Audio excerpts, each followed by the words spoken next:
Good morning, dear students. After summer vacations, we are studying composition of blood. हमारा सबसे important topic है बेटा ये बायो का ब्लड जो है वो क्या क्या कंपोजिशन दे रखी है उसमें आरबीसी, डब्ल्यूबीसी, प्लेटलेट्स और प्लाज्मा। ठीक है बेटा, तो आरबीसी का मतलब क्या होता है? Red blood cell, white blood cell, platelets और प्लाज्मा। बेटा हमारे ब्लड के अंदर जो सबसे ज्यादा होता है वो क्या होता है? प्लाज्मा।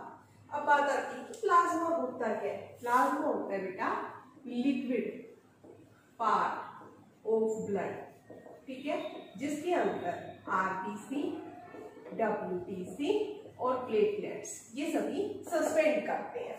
ठीक है, दूसरा आरबीसी रेड ब्लड सेल, इसको हम डिटेल में पढ़ेंगे। Red blood cell, red blood cell क्या होती है बेटा? जैसा कि नाम से पता चल रहा है रेड कलर की है, ठीक है, और ब्लड के अंदर सेल है, रेड ब्लड सेल। ये रेड क्यों होती है बेटा? क्योंकि इसके अंदर हीमोग्लोबिन होता है। हीमोग्लोबिन क्या होता है बेटा? हीमोग्लोबिन क्या होता है बेटा? Haem plus globin. हीम जो होता है ना बेटा वो एक मेटलोप्रोटीन होता है, ठीक है, हीम यानी कि इसमें क्या होगी? आयरन, ठीक है, और ग्लोबिन एक प्रोटीन होता है। इसकी वजह से हमारे जो ब्लड है उसका कलर कैसा होता है? रेड होता है। ठीक है, आरबीसी का एक क्वेश्चन एक बार केबीसी में पूछा गया था। आपको पता है कौन बनेगा करोड़पति के अंदर अमिताभ बच्चन के द्वारा कि आरबीसी का लाइफ स्पेन कितना होता है? आरबीसी का लाइफ स्पेन होता है बेटा 120 डेज। ठीक है, 120 डेज। आरबीसी क्या करती है बेटा? हमारी बॉडी के अंदर ब्लड को रेड कलर प्रोवाइड करती है, ठीक है, और आरबीसी का इंपॉर्टेंट फंक्शन है exchange oxygen to all part of body.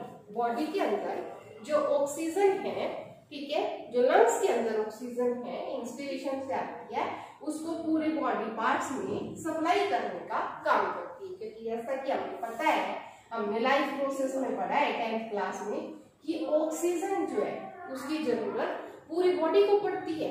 ठीक है, तो लंग्स से वो ऑक्सीजन ब्लड के थ्रू उठाई जाती है और सारी बॉडी पार्ट्स में पहुंचाई जाती है, और वो कौन करता है बेटा? आरबीसी करती है। यहाँ तक समझ में आएगा? आरबीसी हमारी बॉडी के अंदर डब्ल्यूबीसी की कंसंट्रेशन से बहुत ज्यादा होती है। अगर आरबीसी की कमी हो जाती है बेटा तो एक डिजीज हो जाती है जिसे एनीमिया कहते हैं। ठीक है, क्या कहते हैं बेटा? Anaemia.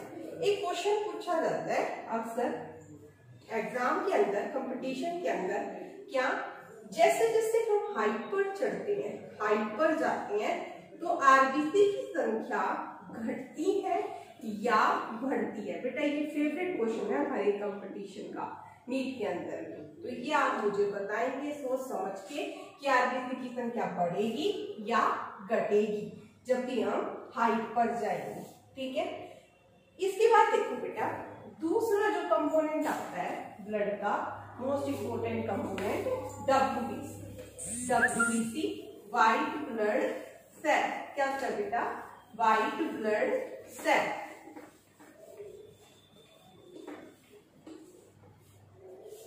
Second component of blood WBC white blood cell. इसे बेटा सोल्जर और स्ट्रेंजर सेल ऑफ बॉडी कहते हैं। ठीक है, ये दो तरह की होती है बेटा डब्ल्यूबीसी, ग्रेन्युलोकोसाइट और ए ग्रेन्युलोकोसाइट। ग्रेन्युलोकोसाइट जिसमें ग्रेन्युल्स होते हैं, ठीक है, और ये ग्रेन्युल्स बेटा तीन तरह के होते हैं, न्यूट्रोफिल, इज़ोनोफिल और बेसोफिल। न्यूट्रोफिल्स, इज़ोनोफिल्स और बेसोफिल। देखो बेटा इन ग्रेन्युलोकोसाइट्स का नाम ये क्यों पड़ा? न्यूट्रोफिल जब ब्लड को with the help of dye से हम स्टेन करने की कोशिश करते हैं और डब्ल्यूबीसी को रिकॉग्नाइज करने की कोशिश करते हैं, इनको ये कितने कितने हैं, तो बेटा इस पर ना तो किसी एसिडिक डाई का इफेक्ट पड़ता है ना ही किसी बेसिक डाई का इफेक्ट पड़ता है, ठीक है, इसीलिए इसे क्या कहते हैं, न्यूट्रोफिल। इथेनोफिल, इओजिन डाई जो है, ठीक है, इओजिन डाई जो एक एसिडिक डाई है, उसकी प्रेजेंस में ये दिखाई देते हैं, इसीलिए इसे इथेनोफिल्स कहते हैं। बेसोफिल बेटा बेसिक डाई की प्रेजेंस में ये दिखाई देते हैं, इसीलिए इसे बेसोफिल कहते हैं। दूसरा पार्ट है WBC का बेटा ए ग्रेन्युलोकोसाइट। ए ग्रेन्युलोकोसाइट दो तरह के होते हैं, most important for our body. जब भी कोई बैक्टीरिया या कोई फॉरेन पैथोजन हमारी बॉडी पर अटैक करता है तो रेस्पॉन्ड जो है वो यही देते हैं बेटा, ठीक है। तो इसमें आता है मोनोसाइट और लिम्फोसाइट, जो मेनली एंटीबॉडी की प्रोडक्शन के लिए रेस्पॉन्सिबल होती है। जबकि आपकी बॉडी में कोई बैक्टीरिया अटैक करता है तो वो उसके अगेंस्ट फाइट करती है, इसीलिए WBC को सोल्जर ऑफ द बॉडी कहा जाता है, ठीक है बेटा। WBC की जो मात्रा है वो RBC के कंपैरिजन में कम होती है। नेक्स्ट आता है बेटा ब्लड की कंपोजिशन में, कंपोनेंट में तीसरा प्लेटलेट्स। कई बार ऐसा होता है कि आप गेम खेल रहे हैं, ठीक है, और गेम खेलते खेलते आपको चोट लग जाती है। चोट लग जाती है, थोड़ी देर बाद ब्लड अपने आप बहता बहता रुक जाता है। वो किसकी वजह से होता है बेटा, प्लेटलेट्स की वजह से, जो ब्लड को क्लोट करने का काम करता है, ठीक है, ब्लड की क्लोटिंग करता है। इससे अगर हमारे इंजरी हो जाती है और ब्लड इंजरी के दौरान बहता रहे तो क्या हो जाएगी, डेथ हो जाएगी, ठीक है। तो उस ब्लड को वहीं की वहीं ये क्लोट कर देता है, थक्के जमा देता है उसका, और उसमें वहां पर वो ब्लड जो है वो बहना बंद हो जाता है। वो किसकी वजह से बेटा, प्लेटलेट्स की वजह से। ऐसा क्या होता है प्लेटलेट्स में, इसमें क्लोटिंग फैक्टर्स होते हैं जो रिस्पॉन्सिबल होते हैं ब्लड को क्लोट करने के लिए। ये क्लोटिंग फैक्टर्स, ठीक है, ये जो क्लोटिंग फैक्टर्स हैं बेटा, ये हम पढ़ेंगे मैकेनिज्म ऑफ क्लोटिंग में डिटेल में।